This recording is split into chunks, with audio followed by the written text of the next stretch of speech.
Salut à tous aujourd'hui. On plonge dans une philosophie antique mais toujours aussi puissante, le stoïcisme. Cette école de pensée, née dans la Grèce antique, enseigne comment rester calme, résilient et imperturbable face aux aléas de la vie. Mais comment, dans notre monde moderne rempli de stress, de distractions et de pression, pouvons-nous adopter cette sagesse ancestrale? Je vais partager avec vous comment le stoïcisme peut non seulement transformer votre mentalité, mais aussi améliorer chaque aspect de votre vie, et pour cela je vais vous donner des exemples concrets de stoïciens comme Sénèque, Épictète ou encore Marc Aurèle, qui ont appliqué ces principes dans leur propre vie. Mais avant d'entrer dans le vif du sujet, si vous aimez ce genre de contenu, n'oubliez pas de liker la vidéo et de vous abonner à ma chaîne pour plus de vidéos inspirantes sur le développement personnel et la philosophie. C'est parti. Dans un monde en constante agitation, la philosophie du calme apparaît comme un phare de sérénité. Elle nous invite à adopter une approche réfléchie face au tumulte de nos vies modernes. Imaginez un lac paisible, dont la surface reste immobile malgré le vent. Cette image illustre parfaitement l'équilibre que nous recherchons dans notre quotidien. Pour atteindre cet état de tranquillité, il est essentiel d'apprendre à apprécier les moments de silence et de solitude, souvent négligés dans notre société hyper connectée. Le stoïcisme est une philosophie qui enseigne à rester maître de soi-même et à accepter le cours naturel des choses, sans se laisser emporter par les émotions négatives. Pour les stoïciens, ce qui compte n'est pas ce qui nous arrive, mais la manière dont nous réagissons. Marc Aurèle. Prenons Marc Aurèle, l'un des empereurs romains les plus puissants et pourtant un stoïcien convaincu.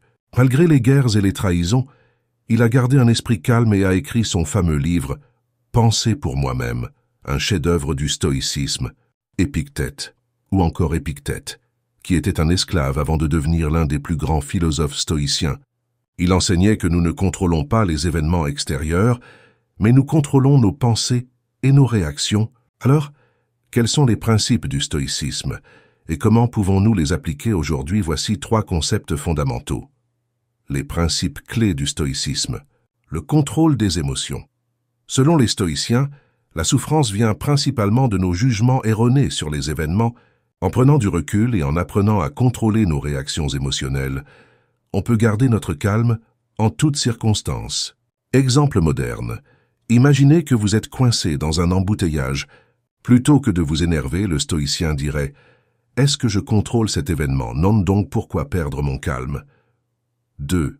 La vertu comme bien suprême.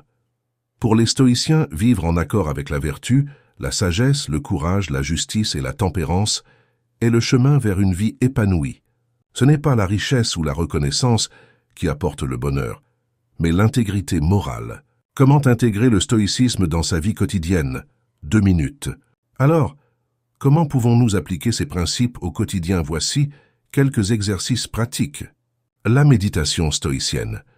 Prenez chaque jour quelques minutes pour réfléchir à ce que vous avez fait, à ce que vous auriez pu mieux gérer, et comment appliquer les principes stoïciens dans votre vie. L'exercice de la visualisation négative. Les stoïciens suggèrent de méditer sur les pires scénarios pour se préparer mentalement aux difficultés. Cela ne signifie pas être pessimiste, mais plutôt être prêt à accepter ce que la vie peut nous offrir. La pratique du détachement émotionnel.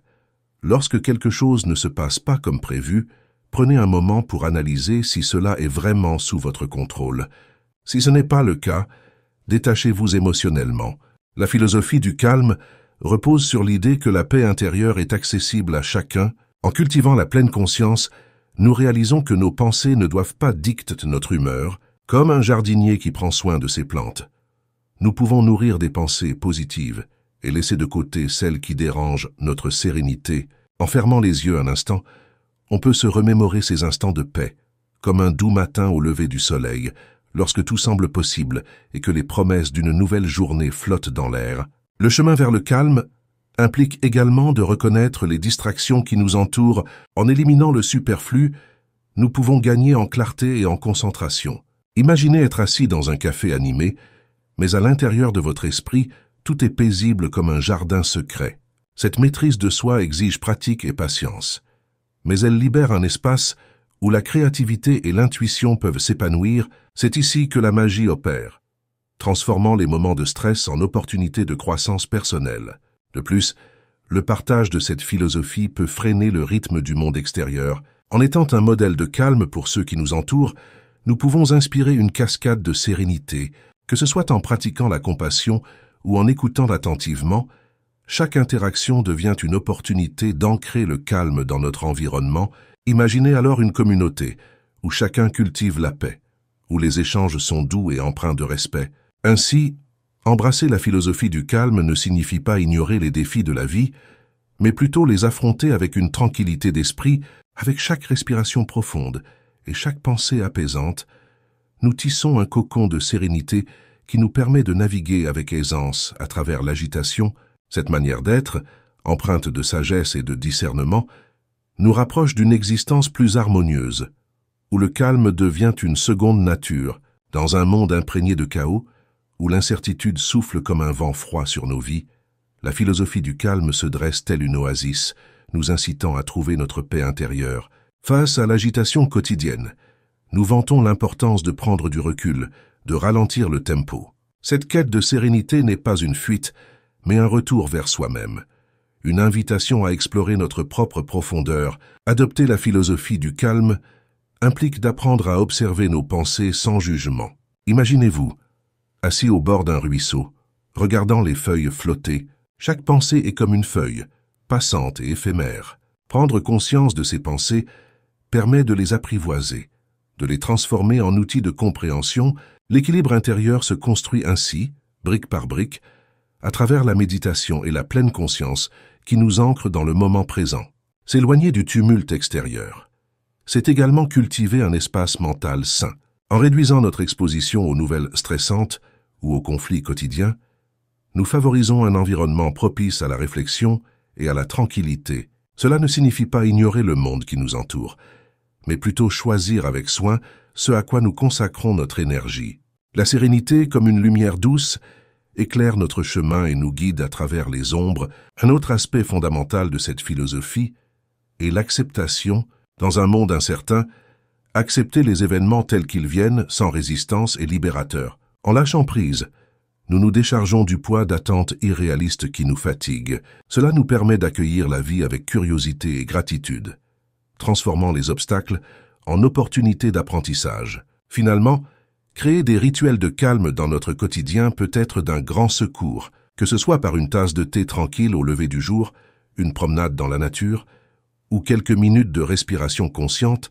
Ces instants de pause sont cruciaux.